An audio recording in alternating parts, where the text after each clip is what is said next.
అయితే ఏం లేదల్లా చిన్నగా ఉన్నప్పుడు మా ఫ్రెండ్ రజితాను ఉండేది. ఆమె ఎప్పటికి ఏదో ఒకటి దొంగతనం చేస్తూనే ఉండేది. ఓసారి పెన్ను దొంగతనం చేసేది, ఓసారి బలపం తీసుకునేది, ఓసారి షాక్మార్ దొంగతనం చేసేది. ఎప్పటికి ఏదో ఒకటి చేస్తూనే ఉండేది. నాకు భలే గమ్మత్ అనిపించేది. కానీ చిన్నప్పుడు చేస్తే చేయని కానీ పెద్దగా అయినాక మంచిగా అనిపించదుల్లా దొంగతనం చేస్తే కదా. అయితే ఇప్పుడు గిదెందుకు యాదకి వచ్చిందంటే నాకు ఒక దొంగోడు దొంగతనం ఎట్లా చేసిండో ఎరికేనా. నాకు చిన్నప్పటి దొంగతనాలన్నీ యాతగా వచ్చేటట్టు చేసిండు. ఇక ముచ్చటనే చూడు మీరు దబ్బున. నిజంగా మనం ఎంతో మంది దొంగలను చూసినాం. పెద్ద పెద్ద దొంగలు, గజ దొంగలు కూడా మనం ముచ్చటాలకు వచ్చారు. ఇగో ఇప్పుడు ఈడు కూడా దొంగోడే. కానీ ఇంత దొంగ ఆనికి పైసలద్దు, పర్సులద్దు, నగలద్దు, ఇనుప సామాన్ అసలేయద్దు. కావలసినవి ఖాళీ బుక్కులు, పెన్నులు గంతే. అగో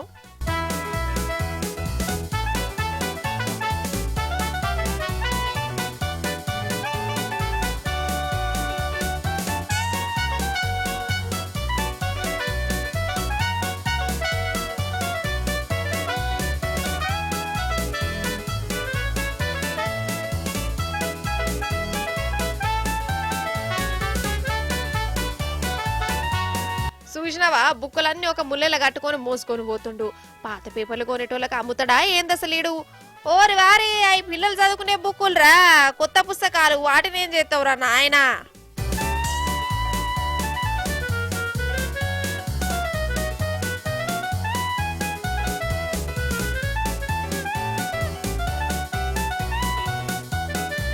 అయితే జత్యాలలా సర్కారు కాలేజ్ ఉన్నది.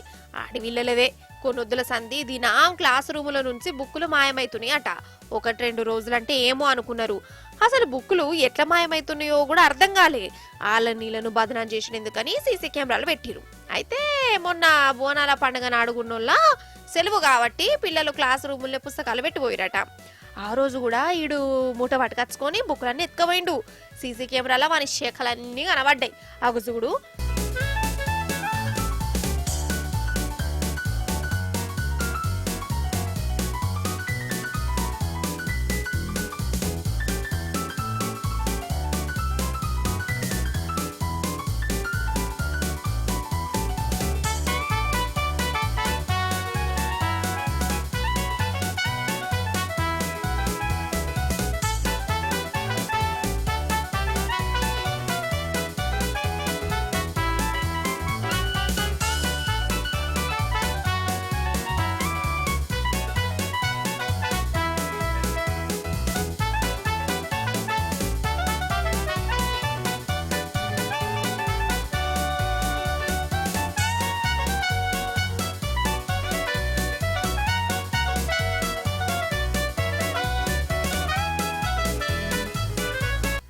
ఇంకోటి చెప్పాలి.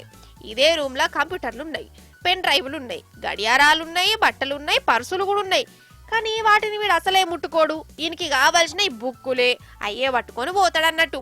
అంటే దొంగతనంలో కూడా నియజు ఇస్తుండు, సిన్సియారిటీ వాటిస్తుండు. ఇక ఈడెవడు బుక్కులు ఎందుకు ఎత్తుకపోతుండు గవన్నీ నరుచుకునే పనుల పోలీసులు పడ్డారు. చూసినావా, దొంగలల్లా తీరొక్క దొంగలు ఉంటారు.